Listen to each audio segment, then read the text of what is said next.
Yes, here. And Mr. Martelli is not here yet, but I spoke with him. He's not going to be able to join us today. okay.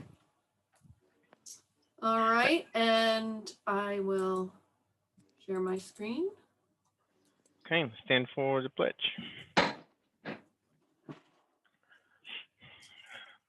I pledge allegiance to the flag of the United States of America.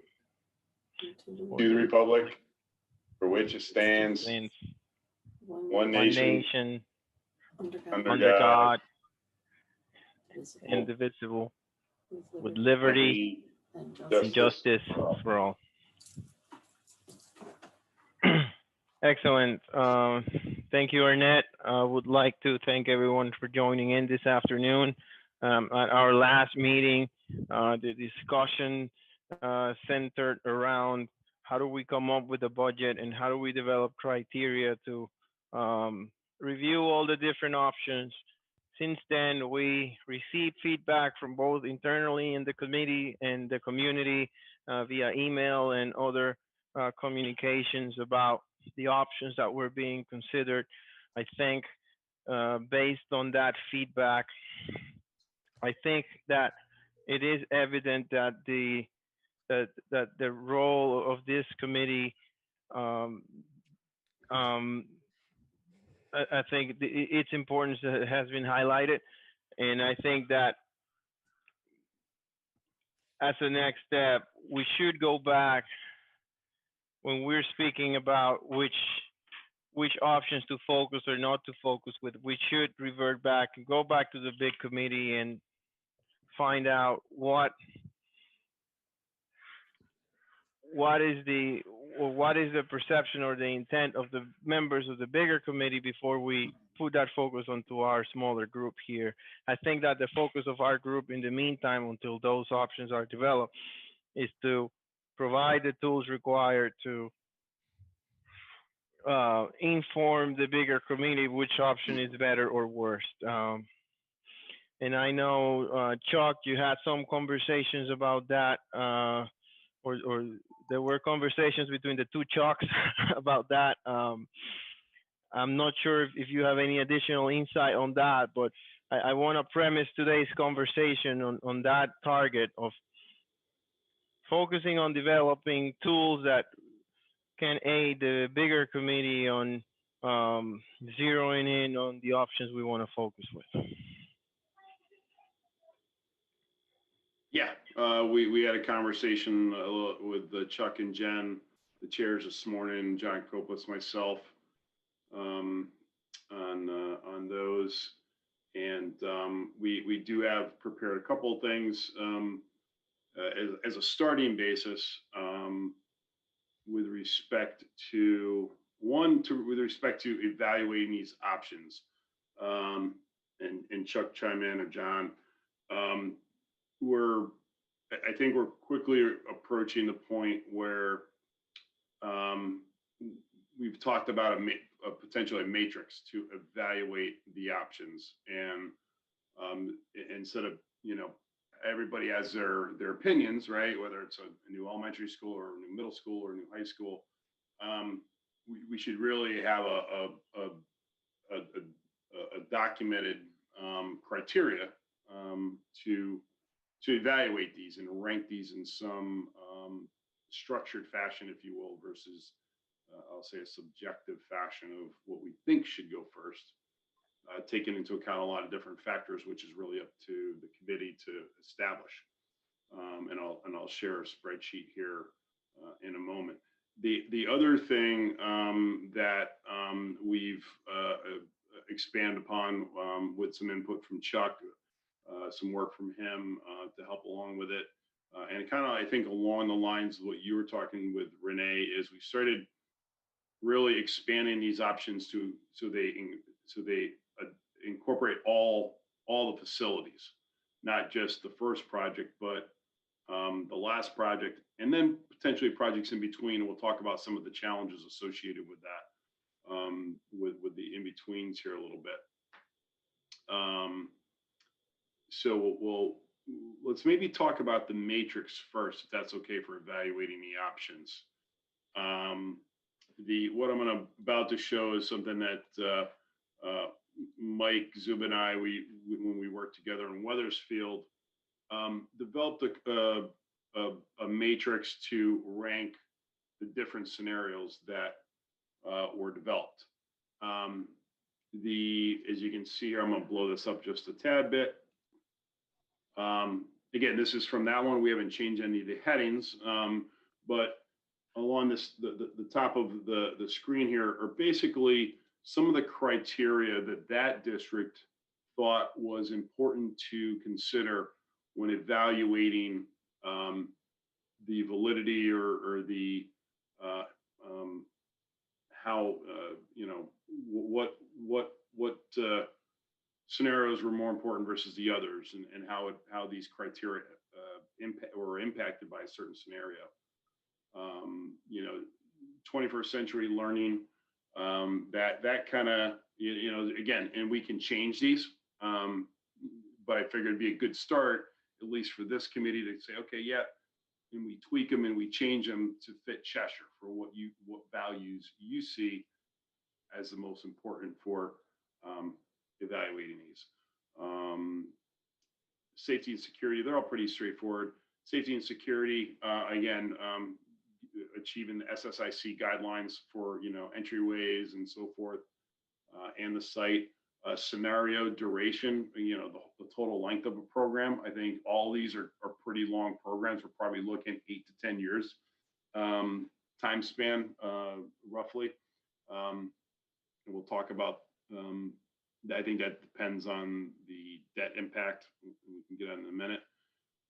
One was attractiveness to new families, and that was a factor there, and that's been kind of mentioned in some of the scenarios with respect to the high school options.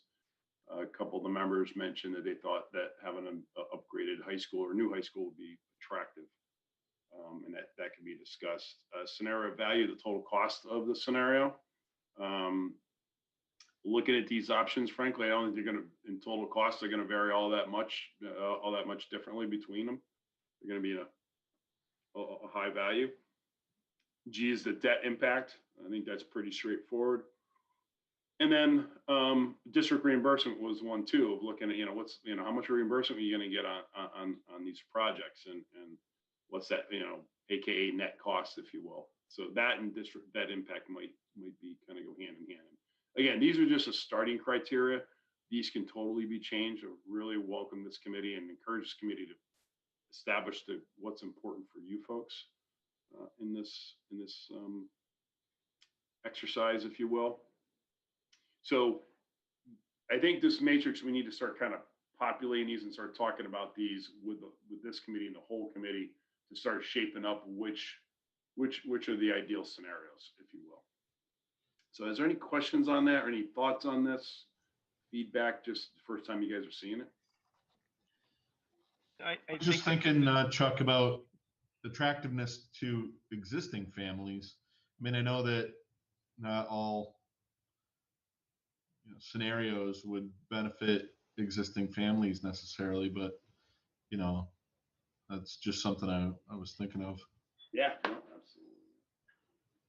Chuck, I have a question, and that is, we haven't mentioned it so far this meeting, but again, we're evaluating all these pieces by the committee, this small committee and the larger committee, but I am increasingly concerned about making sure that we get input from the community, because I, as a council person, are going to make decisions on behalf of the community. I want to know how they feel about this. So does this beginning matrix give us a beginning for the development of a unbiased survey that we could put out to the public to get at least some input on the general objectives, not necessarily all the costs, but the general objectives of the plan? Is that where you start with this or not? To be honest, Sylvia, I can't say that was our intent,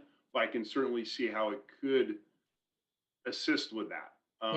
Once these are modified and the committee as a whole agrees to whatever the the criteria are, I think, you know, my first reaction, I welcome anybody else, is it will probably help shape that survey if you were to do one. I know, Mike, you've done them in Groton.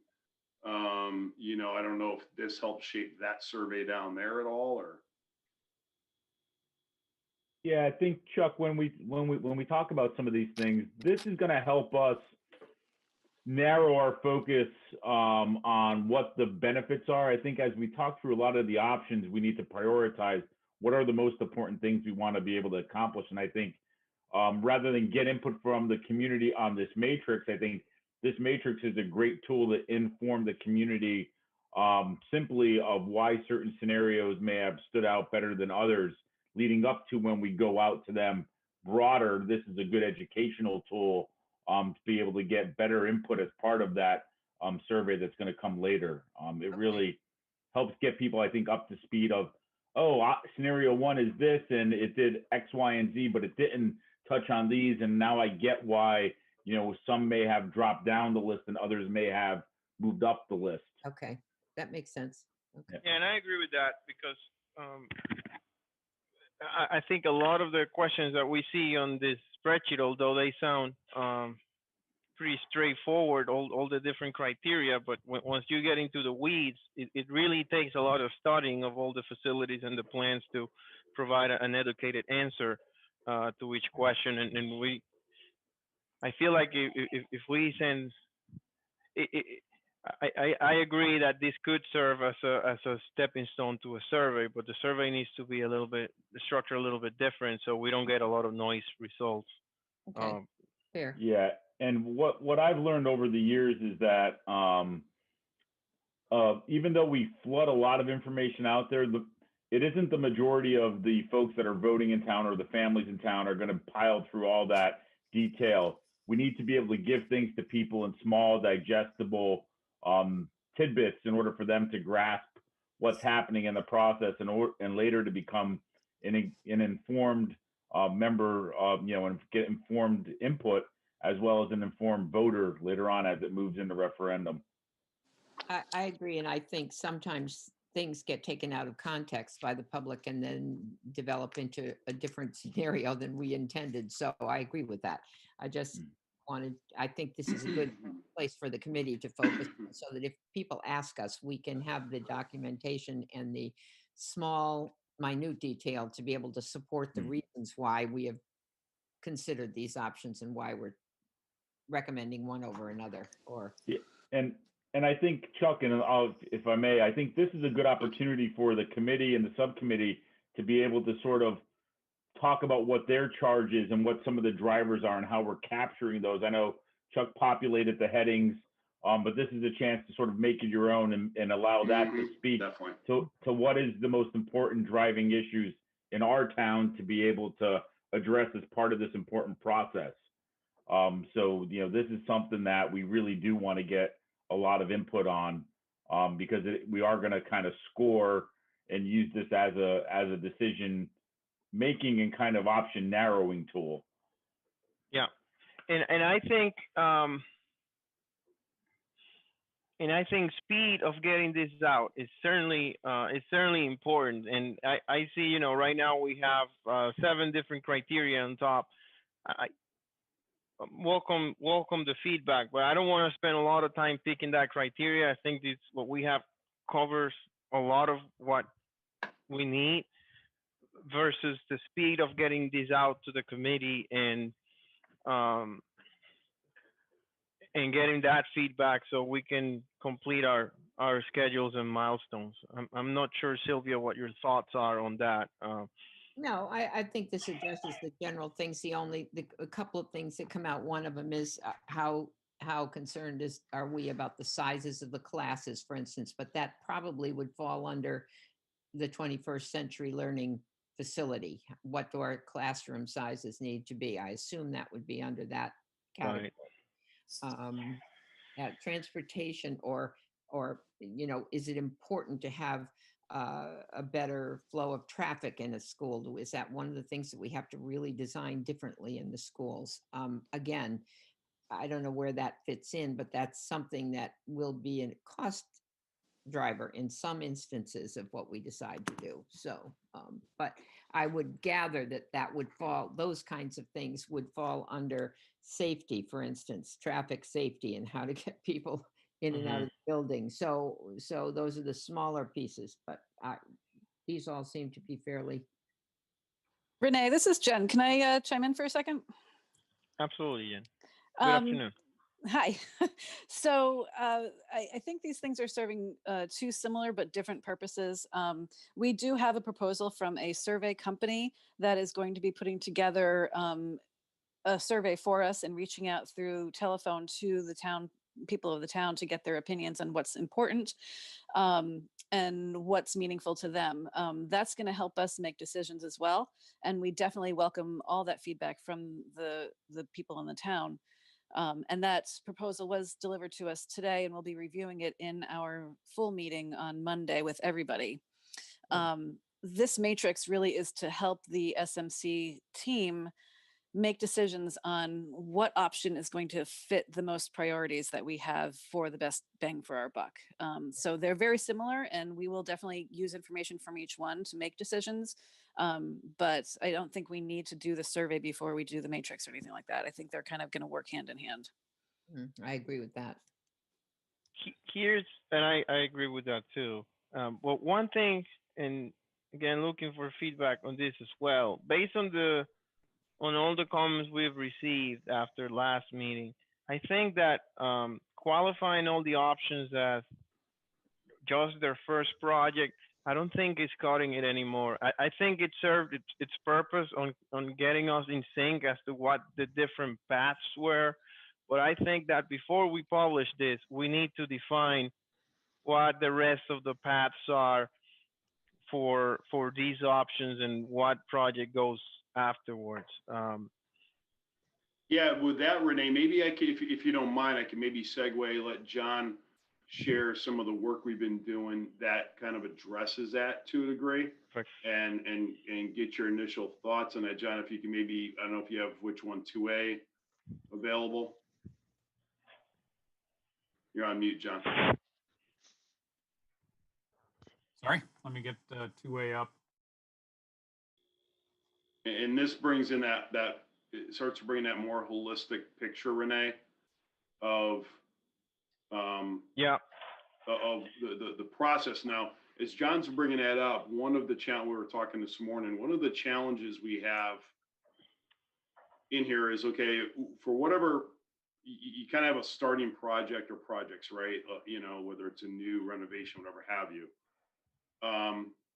And in some of the options, you have a large project towards the end. So in options, say 1 and 2, they're beginning with either a new middle school or say new elementary school, right? One of those two.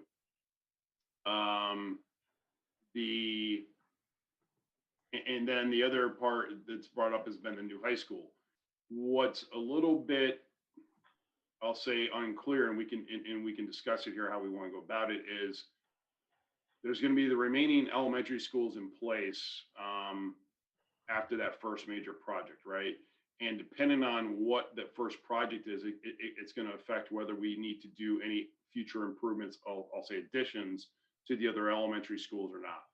And but for those schools that, you know, when Mike and Rebecca say, okay, hey, we've modified the numbers and the enrollments, and based upon the capacity for that, the functional capacity for the school, there's not a need for an addition. Now the question is, what's the condition of the school? Do we want to do a CIP type of improvement versus quote unquote a renovation project? Because those are two totally separate types of scope with different types of dollars associated with right, with that work. So this is what, tier 2A, John? So This is 2A, yes, Chuck. Yeah, so so John, before you jump out of that thought, Chuck, let me piggyback on that a little bit, because I think that's very important. We had all these budget discussions, but I think something that that discussion last week triggered is, I think, both people in the community and the committee have realized that we've been focusing on the initial cost, the construction cost of the initial project, but I think we need to be looking at the overall cost for the whole program. And another thing that has been realized is that all schools need work at this point. And to your point about what we do with the other elementary schools, whether it's renovation in kind or CIP, I think those projects need to be considered as part of the program as well. And at the end of the day, this program, whether it is 10 years or 15 or 20 years, it should reflect how every building that has a need is touched. And Jen and Chuck, please correct me if what I'm saying is wrong, because I know there's been some sidebar discussions, but I think that captures the spirit of where we're trying to get at.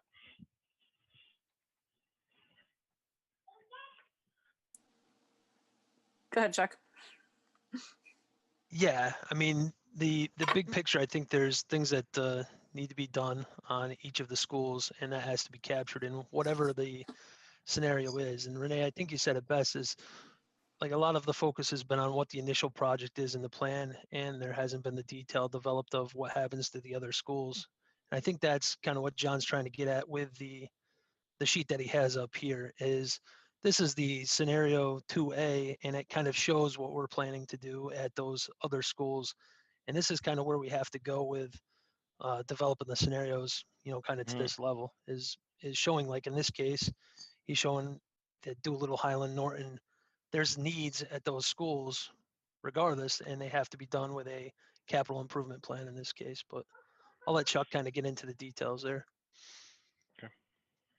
Yeah, Jen, you want to walk through maybe how we structured this, and Chuck was really instrumental with this and kind of as well. Don't want to understate that. But John, why don't you walk through kind of our thought process with this? And Okay, assuming everybody can see my screen. As Chuck had touched on, this is one of the multiple scenarios that we've started to look at. This is scenario 2A, which the main piece of that main component is a new 6 to 8 middle school. And that would be, this line here, and then taking this number here. This is from the Malone and McBroom studies. That number plugged in helps to determine our building sizes, the low and high square footage numbers. And then that in turn leads to the budget numbers, the low budget, the high budget, or high-low probable spreadsheet analysis that we do. Those numbers are coming from that. And I think we've shared that with you in the past, some of the prior meetings showing you that spreadsheet. And then these numbers here on the far right are the estimated district share. So that ultimately is the bottom line cost to the town. And then the subsequent lines here, if we were to pursue the new 6 to 8 middle school, the new Chapman school would be, the same numbers are, entered into this row here, or there's the option of renovating the Chapman school. So one way or another, we're looking at doing something with Chapman, just a question of which avenue that we pursue. But one of those two numbers then would come into play in addition to the new middle school. As Chuck had touched on, also, you still have to address, the other elementary schools within the school system. In this case, it's through a capital improvement plan. And the assumption is that these figures would be used for those schools. And that ultimately would be the lowest figure, because obviously with a, renovation approach, that number is going to be much higher. So at this point in time, the thinking and theory is that it would be a capital improvement plan. Darcy in this scenario would be taken offline, and to some degree there would be some cost there for upkeep, depending on what happens or doesn't happen with that building. So that's something that still would need to be plugged in. And then in this scenario at the end, we have the renovation of the high school, and that again is a another cost that comes into play one way or another during pretty much all of these scenarios. And then ultimately and finally, the Humiston, what happens with that? We can't, forget that piece of the puzzle either. So in the 2A scenario, we have a figure of the low end of 226 to a high end potentially estimated cost of 297. John, if I could, just to highlight it, this is the first time everybody's kind of seeing this. So kind of want maybe take this a little bit slow. Every other option, we're going to use the same structure here, but for the first time seeing it here. Obviously, I think the new middle school option, again, I think we've walked through the space standard, kind of how we come up with the square footage of the building, and we factor those up, et cetera. So I think that's pretty straightforward. The low and high budgets, we walk through that, and then the district share calculators based upon certain ineligibles, as well as your reimbursement rate for a new. With respect to the Chapman project and where that kind of came about, it was really this morning. We had done a preliminary look at all the sites, okay, of the elementary schools, and go which ones have ability for additions and some expansion to those. And we didn't get really in depth, but we can show those. But basically, we did an aerial, the overlay, if everybody remembers those, and we kind of just looking at it from a high level view, going, okay, which one has room, for these. I'm going to open up just the chat too here. So zero impacts element. Yep. Okay. Yep. Just want to make sure we're reading all those. And looking at where they are, and it was a week and a half, 2 weeks ago when I was looking at those, and we were looking at those. Frankly, on Chapman, I was looking at it from an opportunity standpoint, just the property itself, not necessarily the location where it's located within town, but the property probably has one of the better opportunities for either an addition or something to do in that northern part of the site. If anybody remembers that, we can bring that up if you want. But it's got the whole field up on the top, and there's opportunity there that's probably better than most of the other properties, in all honesty. Highland's a big parcel, but you have the police station. There we go, John. Thanks. Yep. So if you can zoom out a little bit, John, and I think at first glance we're probably like, well, why would we look at that? But when you look at the parcel, you have that big lot up at the top. There's access to it from both sides, and there's just opportunity. Now, what exactly the configuration would be is to be determined. But I think Chuck was like, hey, well, looking at it, yeah, maybe it does have some. So we threw that in our initial draft here, and it may or may not stay in the draft. We're still working on it. But John, if you can go back to the spreadsheet, I think we all realize, okay, in this option, the other elementary schools would probably stay. What we haven't put in here, and again, we're modifying these as we speak, is Dodd, right? What we would do with Dodd, that might play in with the Humiston evaluation, and we'll come back to that. So in this case, it's a question. What we were talking this morning is, okay, would you renovate a Chapman or would you build a new?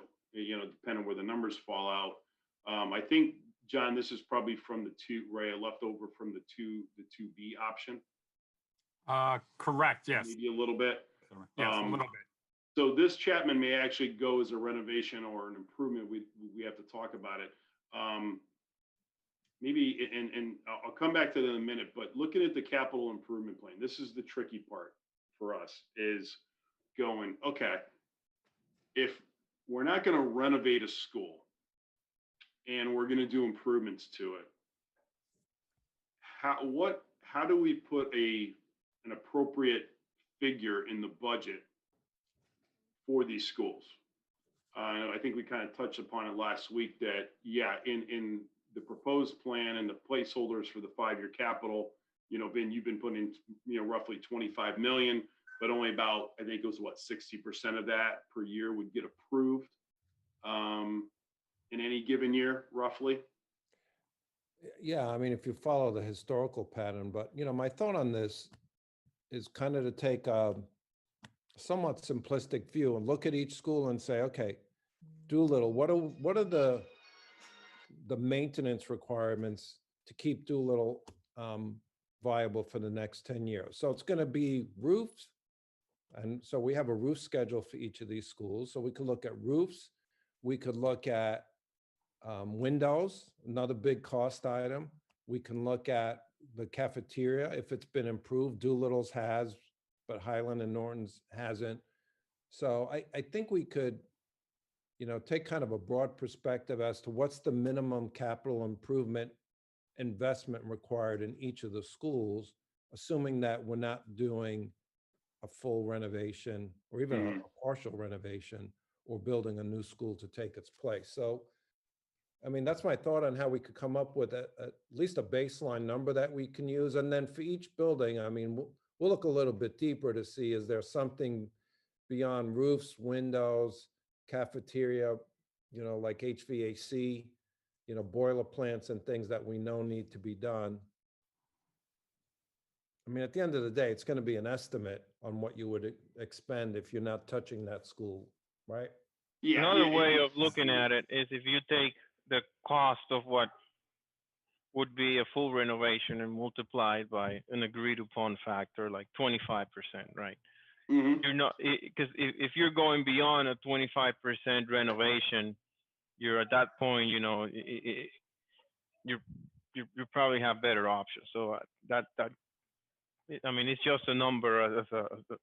It's just a number based on square footage and construction costs. So yeah, yeah, absolutely, Renee. I think that alludes to, if we were to compare this, for example, let's just use this spreadsheet for a perfect example, right? So we took at Chapman, and this was for the 2B option. We'll touch upon that in a minute, but which the 2B option is a 7-8 middle school. I think Richard is maybe suggested that from our communications committee. And we said, is that an option? And when we looked at it, we said this morning with Chuck and Jen is okay, well, if that's the case, if we were to do and John, do you have the 2B up by chance? Yeah, just calling that up now. Yeah, why don't we just bring that up? It might be easier than trying to talk around it. Just talk to it. Well, John does that. The numbers that you're portraying here, Chuck, are these today's numbers or today's cost, or is this escalated? These are escalated out to certain assumed years on these for sure, Renee. So for example, in this one, you can see the high school in line 16. We're saying a renovate high school, assuming a midpoint of 2030, 10 years out. Now we haven't done a specific schedule, but that's to give some reference. Like, hey, we're escalating those dollars to the midpoint of 2030 in that specific scenario. A new middle school would be midpoint of 2025 is what we were assuming in our high-low probable, and we can and in this file has all the estimates. We're doing it in one big file, so you see along the bottom all these tabs. You got to be real careful with these, and we want to link them so that if we do change something, it automatically updates the budget, if you will. So it gets a little complicated. But in the 2B option, this proposal was for a 7-8 middle school, brand new, assumed on a town-owned parcel. And we took the enrollment for that. You get your 789 enrollment. And again, we did that space standard calculation we've talked about where we do, a low and a high, and then the associated budget for that size of a school. And so we're saying between roughly $80 to $100 million for a new 7-8 middle school is what we would estimate. And John's showing the estimate of that, kind of how we came about it and walked through those numbers. All these are really kind of linked. We're trying to keep the quality control of the numbers, because when you cut and paste numbers, it can get a little bit tricky. But right now we're doing the high and the low. So for a 7-8 with an enrollment of 789 students, that's the 8-year high. We're anywhere from 145,000 square feet to about 160,000 square feet, depending on the ed spec in the program. That can tweak a little bit. We assume a certain amount of site work and so forth.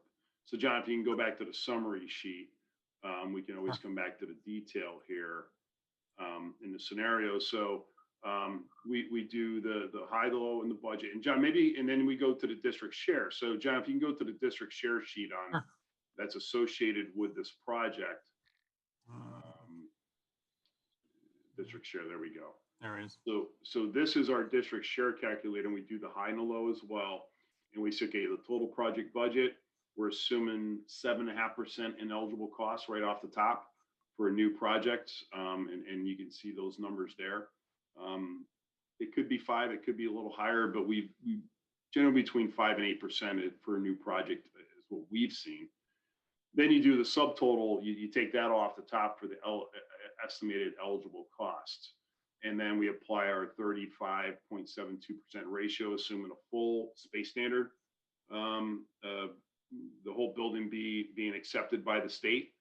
The high budget is over the space standard. So we are making some assumptions here, but essentially, it gives us what we estimate to be the bottom line here. In a very simple spreadsheet. It's nothing really rocket science, but gives us an idea of what that is. So we link that back to the summary sheet,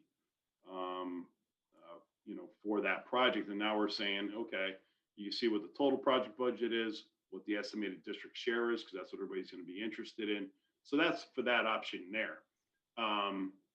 And so then what we haven't kind of taken into account is going, all right, now the question is, would we, what would we do with these? Would we make DOT a 5-6 school? That's very much a Board of Ed discussion. It's a culture, or do we keep, all of them K-5? Now we have, because to just have a grade 6, well, you have grades through 6. The question now is, how do we use DOD? Do you possibly use it as maybe a 5-6 with that population? And we looked at the quick numbers on that, of what that would be, and the capacity of DOD with a 5-6 marry up. At least they appear to me marry up pretty well. I don't know, Mike, if you guys looked at it after our discussion, but they seem to marry up fairly decently with the functional capacity.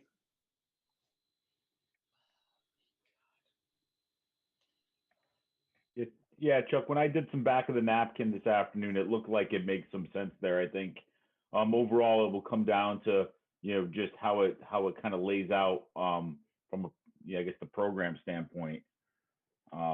I think one of the other things we'll want to get a grasp of is also, just exactly how it, what the state, you mentioned earlier, what the state's going to be looking at, how it overall impacts the entirety of the district space needs overall of, across all the schools. Because they'll be looking at that from a seat count and overall utilization standpoint. Yeah, and that can't be overstated. Is how's OCGR going to look at these? Because without their buy-in on these, it's but this potential option, I can't stress enough how much the Board of Ed input is on this. We're thinking outside the box, from a culture and programmatic. That's really, falls with the Board of Ed, whether that's even an option for that. This is fresh out of the gate today. But, had that, should that be an option, now there would be quite a bit of room left over in these elementary schools, I believe, if you were to take 5 and 6 to put it up there. It leaves you a lot of flexibility in the elementary schools, where I think back of the napkin, Mike, we're saying, probably we'd have to do any additions to these schools. It would be alterations / renovations, almost to the point where there's a lot of room left, and we'd have to evaluate it. You guys haven't really dove into this at all, but to see, okay, how much room is actually left over as a result. Yeah, and I think that would be our next step if it did sort of check the box with the board on being it alignment in the pedagogy there of looking at a 5-6 and then a 7-8. We know the future growth's coming at the elementary level. By moving 2 grades up and out, we're freeing up a lot of space there without having actually to build space. We would project that forward, look at each facility, and then make a determination of, what is the seat count there? You have a surplus, how many seats, to be able to get an understanding when we go back up to the state then of, at the elementary level, this plan leaves us with, say, meeting our programmatic needs, we have a surplus of so many seats. What are we going to do? Or are we just right there? That's something that we'll have to crunch those detailed numbers on and look at. Yeah. And again, this is hot off the press today. So, again, playing with the numbers, John and I, we took a look at, okay, again, we're kind of looking at the Chapman, and this could be applied to, I don't know if it could be applied to the others just because of the property layout and the ability to either add or even build new. But, looking at the 8-year high for that grade range, which would be now K-4 for Chapman, you do the space standard, and you see that building is 43, 47, mid 40,000 square feet in size, which isn't necessarily an overly big, it's smaller than what's there now. And you look at the budget roughly, and again, we have to confirm these. So anybody that's going to be watching this afterward, this is fresh off the press, that we're looking 27, 32 million range with an estimated district share, 17 to 22 million, and then, or if you were to renovate Chapman, say if we renovated Chapman, and this is, you look at that 25 to 31 million to renovate based upon the square footage in your district share, that reimbursement goes up to, is that the renovation one there? That's the new Chapman. That's new Chapman 35. But if you go to renovation, that's renovation. The reimbursement rate goes up to the 45.72. In that scenario, assuming that we would get renovation status, a lot of what ifs here. But if you go back to the summary sheet, where Renee, where we're talking about the CIP plan, kind of going back to what you're saying, is if we're to compare up, say, and just looking at Chapman or renovation, the cost of the district being 15 to 18 million. You look at the capital improvements, those 15 and 25 numbers, by the way, those are an average of 1.5 million over 10 years and an average of 2.5 million over 10 years as well, over a 10-year span. And we just did that for kind of a placeholder right now. We'd have to dig into the weeds, as Vin was saying. But it's just a placeholder. But when you start, in this scenario, in this example, when you start comparing, okay, we're going to spend 15 for, assuming that's the right number, or even if it will say 10 million versus 15 to 18 million, is that ratio enough to say, hey, we're not going to renovate a school? I don't know. It's that percentage you talked about, whether is it 25%, is it 40%? That's the subjective part when it comes to, are we doing improvements or are we doing a renovation? Is it the best bang for the buck? And that's where that kind of gray area comes into play. Right, but I think as long as the cost is captured, right, to a certain degree, and when you look at the bottom line, for example, if you look at these two options, the difference is not significant. You're still talking rounding up $300 million over the life of the program. And yeah, we'd have to put, this isn't complete. Like in this scenario, for example, I think we'd have to add in some dollars for DOD, right? We'd have to put that in there, what those might be. So that would add a little bit, but is that going to shake the needle? Yeah, and even if we assume that one of these buildings, let's say that one of them needs to have a full renovation, right? And we include costs for that, and we put it in the budget. I think from a high level, it may work. In other words, when you have Doolittle, Highland, and Norton, could it be that we lump those three and make it 100 on the high side, for example, and that covers costs that can be moved one way or the other depending on the needs, and we treat that as a single bucket of money. Well, exactly, and that's where we would need some guidance from the committee in the town of, you know, again, I call this kind of that gray space, because if we're not renovating, we're just doing CIP, that tends to fluctuate a little bit, and unless you do a really in-depth facilities condition assessment for each facility and identify every single need, this is kind of how we have to go about it at a higher level. You know, and again, you know, Vin's got, okay, the roofs, the windows, you know, the cafeterias, you know, I'm not, you know, sure, you know, if there's other, you know, if, you know, like, would you want new mechanicals, new HVAC systems in some of these schools? That's a big dollar value, you know, and that's something we would have to evaluate. Like, if we want new air conditioning, HVAC in all these schools, you know, there's new electrical, there's new ductwork, rooftop systems, you know, it adds to that cost. And I think what I'd be a little bit concerned is, are we on the low side of this in reality of improving these schools to a level that are equitable to these? And that's kind of my concern with the you know, if we're looking at this phasing, if this was the phasing of a new middle school, if in fact, if we did something with Chapman, okay, and then these come next, what's the right dollar value in the proper, you know, budgetary value to carry for these in this program? We just did these for placeholders to kind of get an idea. The other option that I was going to throw out is, do we do an option that says, okay, we're going to assume renovations for all the elementary schools and see what that number comes out at on a district share?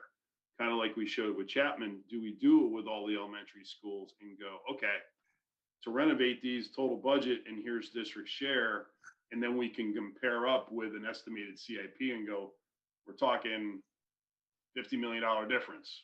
Is that worth it? I don't know, but do we do that comparison against each other? You know, Chuck, I just want to chime in here for a second, because I guess my thinking when I responded to the thought before is, you know, what do you need to spend to keep these buildings running?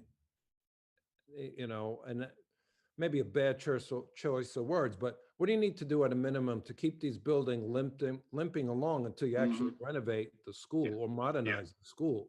It's not, you know, if we start adding things like air conditioning, that I think that kind of muddies the water.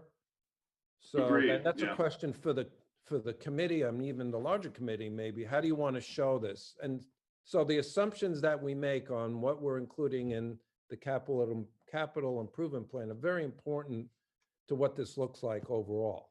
Agreed 100%. And that's where I think we have to have some honest dialogue on that. And here's a different thought.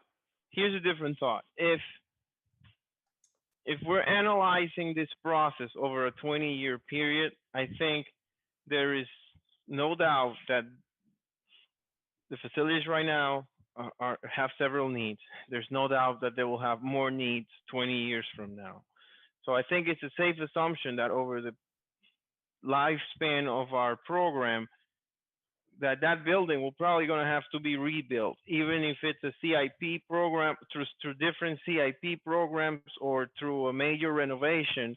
Either way, it has to be addressed. So one thought is to include the full cost of that as part of the program. For the renovation cost? Right, and this goes back to Vin's, I think this is where Vin kind of was driving at, where whether we do it we do some 2 years from now, or some projects 2 years from now, and then some others 5. At the end of the day, I would say the majority of that cost will have or should be addressed over the program's lifespan. Yeah, I mean, the reality, and we're in that reality now, is, you know, what do we do year in and year out with our buildings now? You know, and let's use Doolittle as an example. We know we're gonna have to replace that roof soon. You know, it's past its useful life. You know, it's not leaking much yet, but the roof's not gonna last much longer. I know that that's probably gonna be a, I don't know, $2 to $3 million project. So if we know that Doolittle is early on in the renovation modernization plan, then you say, okay, you make a calculated decision and you just repair the roof as it breaks down. But if Doolittle winds up in year 10 of the overall plan, then, you know, we're probably going to make a decision that says, well, get the roof done sooner rather than later. So that's just a simple example. We'll look at each building for what it is, but again, the assumptions that we put in there are going to be critical and, you know, going to have to be explained as people are looking at the different options. No, agreed, Vin. Like you said, like it doesn't, you know, there's maintenance and there's CIP, and there's a gray area between, like you said, and do we include HVAC?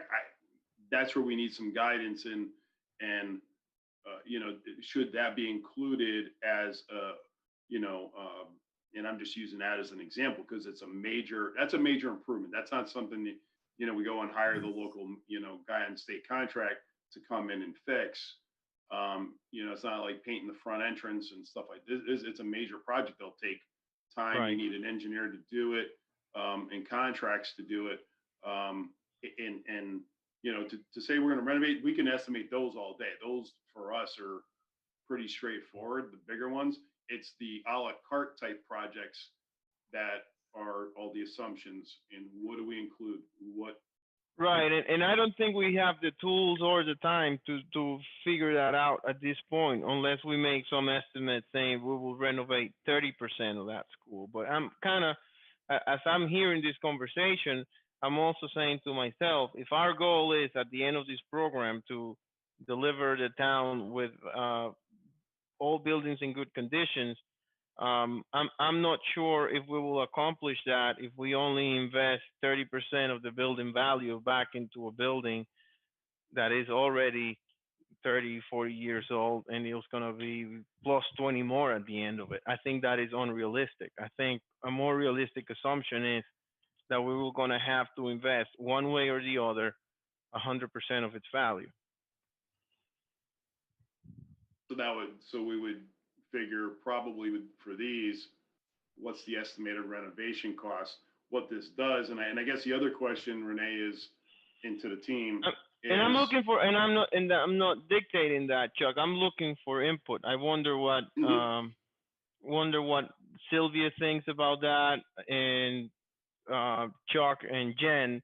At the end of the day, this is just a tool to help us visualize what are our high and our low numbers.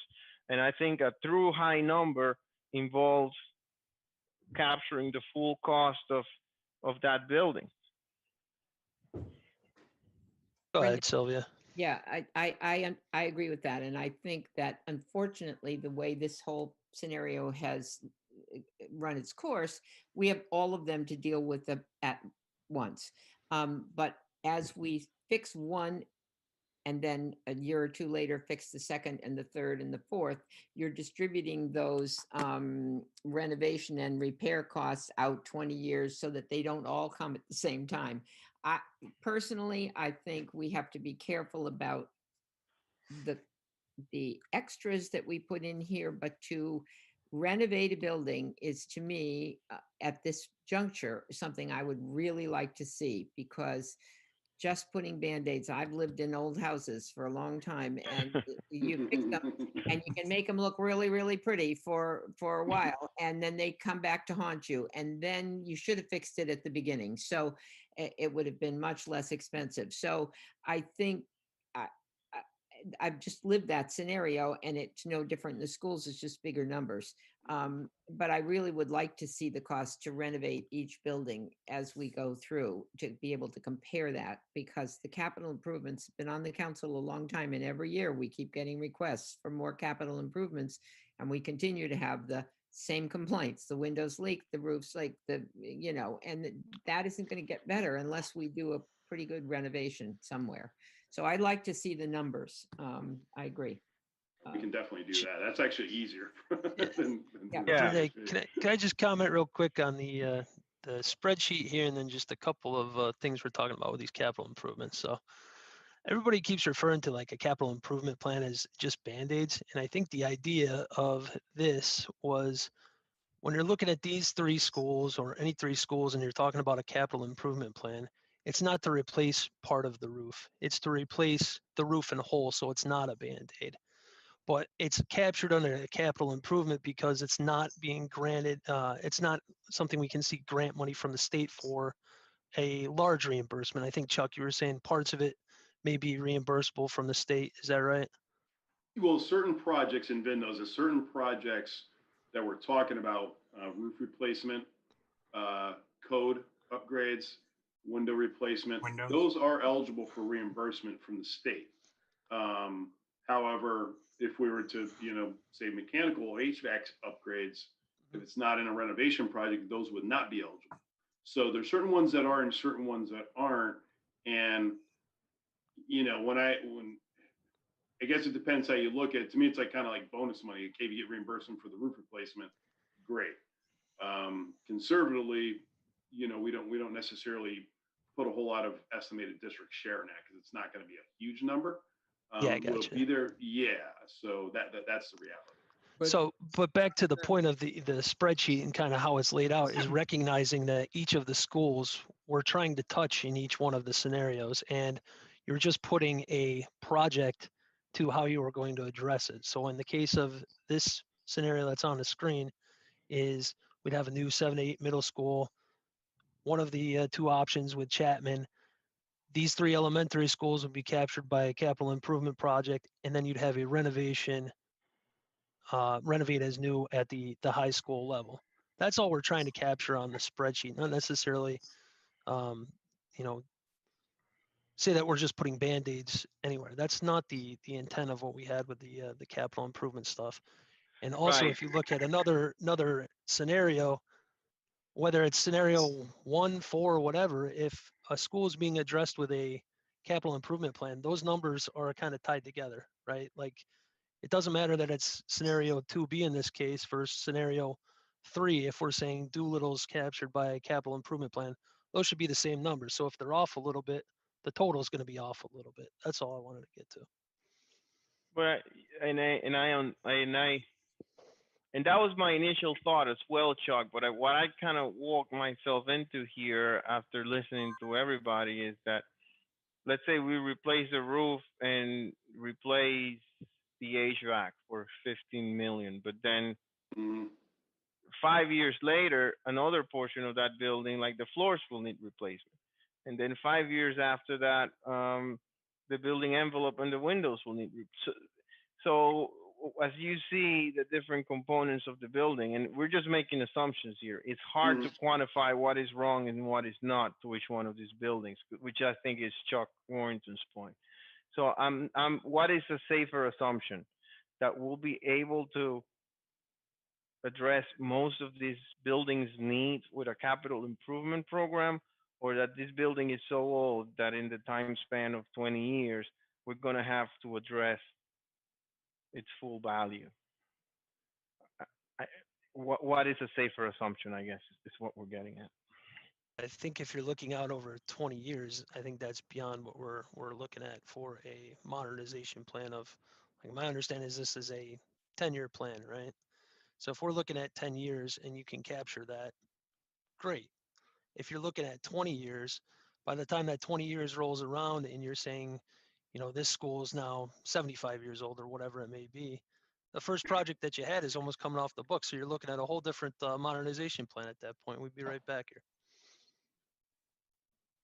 Well, I think that's the question you have, is what troubles a lot of towns in general, is just prioritizing what needs to be, like in our house, like what takes precedent, the roof, you do the roof, you do the, like Sylvia, you said, you're going to do the roof first typically, then your windows and siding, and then everything inside after that, right? And it's just a bigger scenario, which ones get prioritized first, and where's the biggest, which scenario has the biggest bang for the buck. Again, going back to, a new middle school, it's going to impact all the students coming up through the elementary school level, not the high school, they're gone. But whether it's a 6-8 or a 7-8, all those students will get the benefit to a certain degree. Ultimately, in a high school renovation, that will obviously occur too. But I think it's going to come back to, I'm saying stuff we already know, of that somewhat to a degree, the fiscally responsible option as well, in what your taxpayers support. But we can show all the options. I mean, we can easily do, hey, let's do the budgets for the renovation. Let's just do it. It doesn't take us a long time to do it. We're not like spending days upon days. I mean, if I know the square footage, if we know the square footage of a building, it's going to take us about 30, 45 minutes to build that budget, to build a range. Let's see it. Let's see it. Yeah. Yeah. And so why don't we do that? And let's just, hey, let's look at worst case and go, hey, what are we talking about for this? Now, there have to be some assumptions on time frame, right? Because we can only do so much work in a certain span too, right? We can't renovate them all at the same time. That just would be a heavy lift and probably unrealistic. So we'll have to, put a time factor on it. But we can easily do that for you and go, what's going to take to upgrade all these? Here's the worst case. Do we think it's going to happen? I don't know if that's reasonable. But then we can see what the district share of those are and go, okay, what do we think reasonably is going to take from a CIP, which is, it's going to be maintaining, but it's also going to be replacing some roof, replacing some large scale systems. Where is that the best use of your money? Maybe not, but maybe you can't do the full reno too. So there's a balance point. And that's the gray area that we're talking about. But we can calculate those and make some assumptions on the CIP, if you will, to kind of fill these out.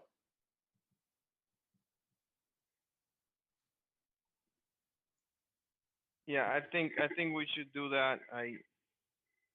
Yeah. I think at this point we don't have enough information to determine whether a CIP program will address all the needs for those schools over the next 10 years or 20 or whatever time span we decide this program will be for. And I guess that's the root of my concern. And so, I mean, I think it'll be good to have the information on both options, and it'll be up to the bigger committee to decide how much is allocated for those school projects. I mean, at the end of the day, I think that will be $100 million swing between those two. So it's a big number, whether going with CIP options or full building rentals over that time period. So we can certainly do that. I guess the one question for the committee, and we've been trying to, utilize Malone as efficiently as we can, but I think, I know when we first hired him, we're looking at meeting hours and stuff, and Mike and I were talking about a little bit early today. I think, having worked with them for a little bit now, I think you guys see the great value they bring to this process and the value of the information bringing. The question would be, they've only, I think, Mike, we've dove into the 1 and 2 options at this point from a greater level of detail and scale. The question I have is, would the committee want you guys to engage at looking at a 7-8 middle school option and looking at redrawing those lines and really doing a hard look at that type of an option? Is that for the 5-6, Chuck? Yeah, I think a 7-8 with, and again, I haven't heard any feedback on Dot as a 5-6. That's just something that was thrown out. I don't, again, that really needs, some feedback from the district, on their master plan. Like, what is it they, how do they want to run that? Yeah, I think with the existing 7-8 option or scenario we're talking about, we're going to have to go through and just project forward for the 8 years and then look at the seat count and then work out with the seat count and put some hard numbers to that so that as that conversation moves along, we have a package then that can go up to the state, to Michelle and Costa, and support sort of the efficiency and utilization component of their checking the box process. Yeah, I think that's a kind of a good segue, Mike, I think, as we talk about these and we're fine tuning, I think these are going to come into focus pretty quickly, probably faster than we realize, even though like right now we have a bunch of pieces all over the board, and we're starting to push them in the piles and getting better focus on these is what I'm sensing. It'll probably come quickly, at least I think, I hope. But frankly, my recommendation would be that we start thinking about going to meet with the state probably sometime in January, mid to late January. I don't think we have to have the options 100% vetted, but I think we're going to have enough that we can start sharing some thoughts with them and getting some of their feedback on whether they'll support some of these options as well. Because the last thing I think we all agree we don't want to do is study these to death, put it forward to the town council, make a motion to go forward with a project, and then and spend time and effort if the state doesn't support an overall program, if you will. Does that make sense at all? Does that sound reasonable? I think when we get to that about 75% point of the options, you probably say, okay, hey, let's go up to the state, talk to them about what we're thinking, get their feedback. Yeah, that sounds good, or no, that doesn't. Like I think in some of these options, the dot is maybe from my perspective, I'd be interested to see what their take is on that. If we went with a 6 to 8 school and we bring in central office and other programs alternative, if we have square footage remaining, how would they still support a new middle school if we went with that option? That because I'd hate to see them say, oh no, we're not going to support it. But I think we want to get up to the state sometime next month to just share some of this work we've been doing, even though it's not complete. But yeah, maybe they can point us.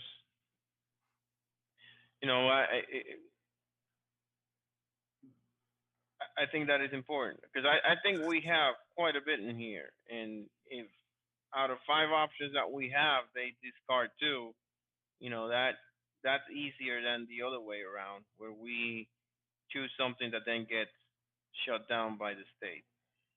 Yeah, it's kind of an iterative process, kind of back and forth. We still develop them, but then get some feelers from them, and we can report back to the committee of, okay, this is how they looked at option 1 or option 2, or this one they don't feel is really going to be strongly supported. Chuck, what's the process to do that? Would that be something that you initiate and work through? Yeah, we would reach out to them and coordinate with the committee and the district a time that's good for everybody to go up to there.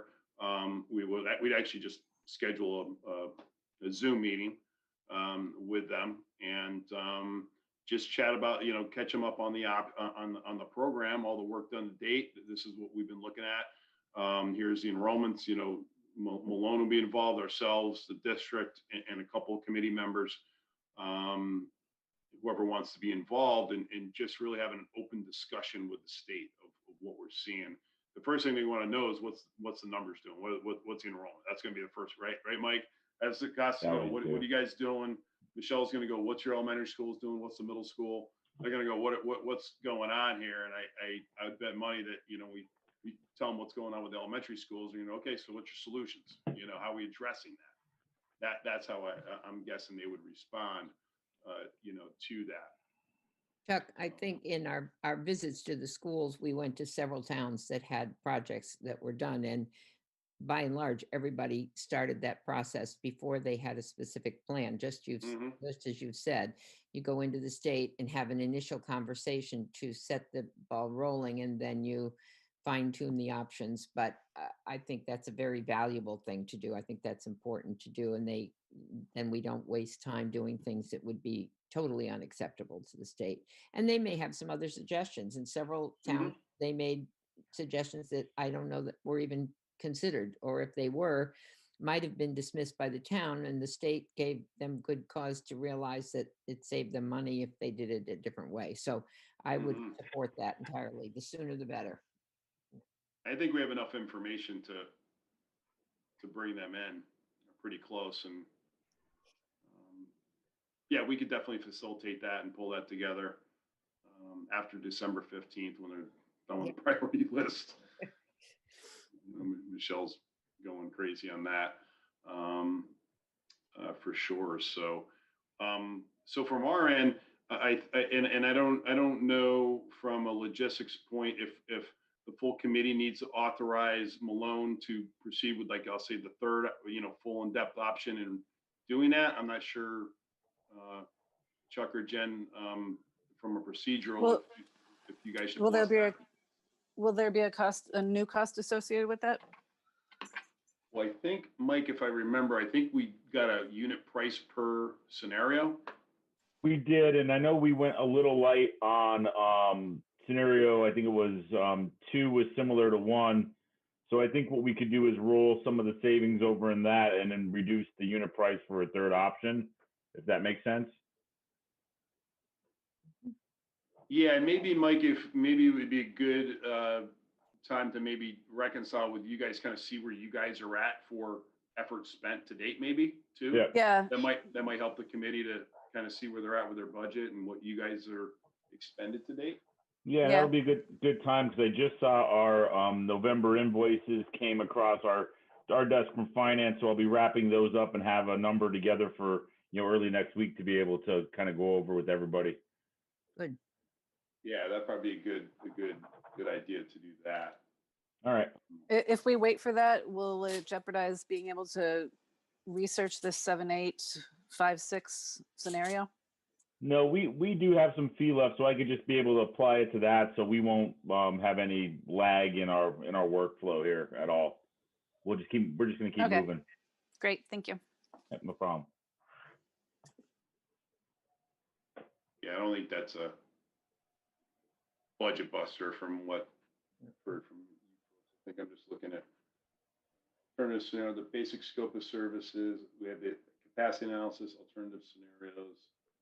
I think, Mike, you put in there, it was about that. We could talk about offline, but about 5,000 per scenario, a little over that in that range. Yeah, and we also may want to just look at, rather than having these like hard units, just to, where we could just kind of just spitball back and forth on scenarios, make it a little looser, where if we get to a scenario and it doesn't go anywhere, we could just move on to take fee and apply it quickly to the next one, to not have to go through this. I think now that we're starting to hit our groove, I think we're really going to be iterative as we talk through and go through these committee meetings, and that'll just keep us kind of working constantly on it. Yeah, and you're not starting from fresh on each one. It's okay, we're taking this one and we're tweaking this one. Yeah. To fit that scenario to a certain degree. I think there could be some savings and efficiency on the district's part there and the town's part, and it'll just be easier us to not have to pause and do anything contractually, and we could just be responsive and keep moving then. Okay. I'm not really the one to be able to approve that or not. Arnett, I think I would ask you to weigh in if you have any concerns about handling it. That would be great if you can provide the information. Yeah. Basically, at this point, with your original agreement, and we can talk more about it later. So you had the initial fee, and then there was a scenario fee. So at this point, we've encumbered the initial fee and the first scenario fee. So if we're going to a next scenario fee, we would just need to work it into the balance. So.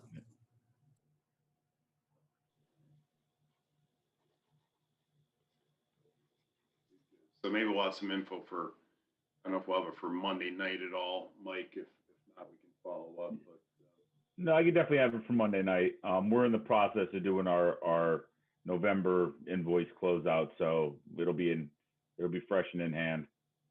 yeah, so maybe if you can email ourselves and email Arnett Yep. and Chuck and Jen, if you have those. If not, we'll forward it on. Yep.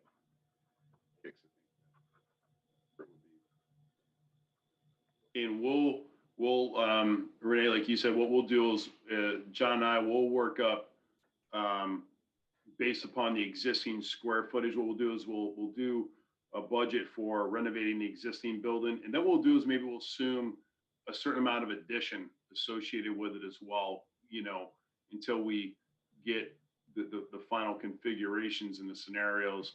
We'll assume a certain amount of addition just to give us a range on those in that worst case. Good. I think that works. That's probably an easier effort. Like I said, the CIP, and I think I showed, you know, Chuck and Jen some efforts we did in the other projects, you know, Weathersfield and Madison, where, you know, they're pretty in depth, and it's a matter of a time frame and an effort to do those. And I'm not saying we need to do those, but you know, if someone does push back and say, hey, we really need to dive into that, you know, that would take some time to really do a deep evaluation on those.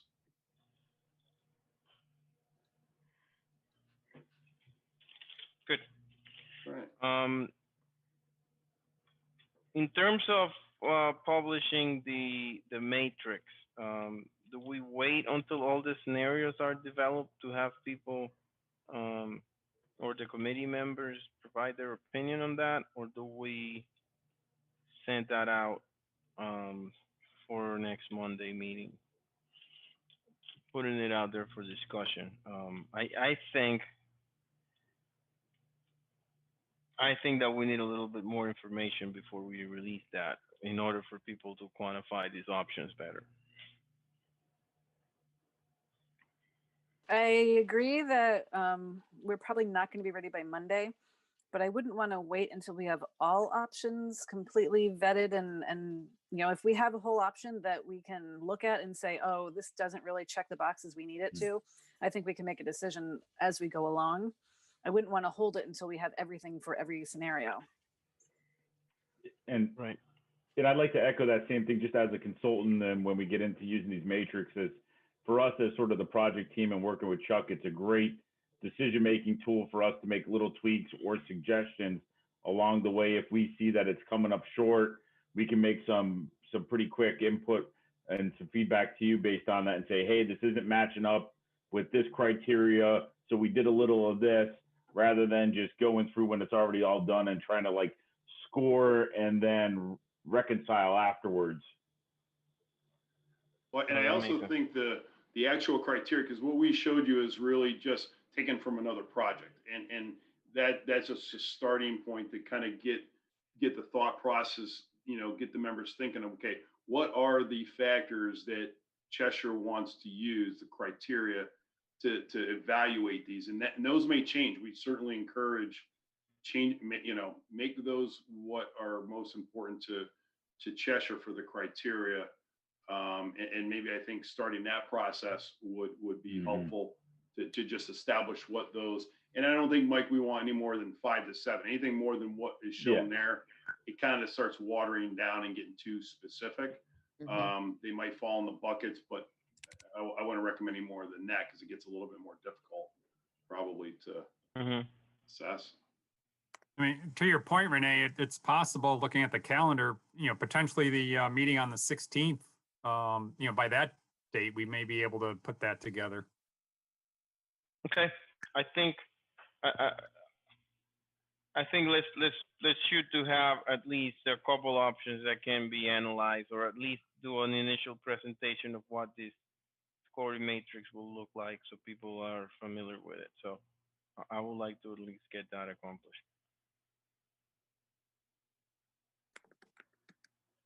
All right. All right. Do we have Any other topics to discuss today?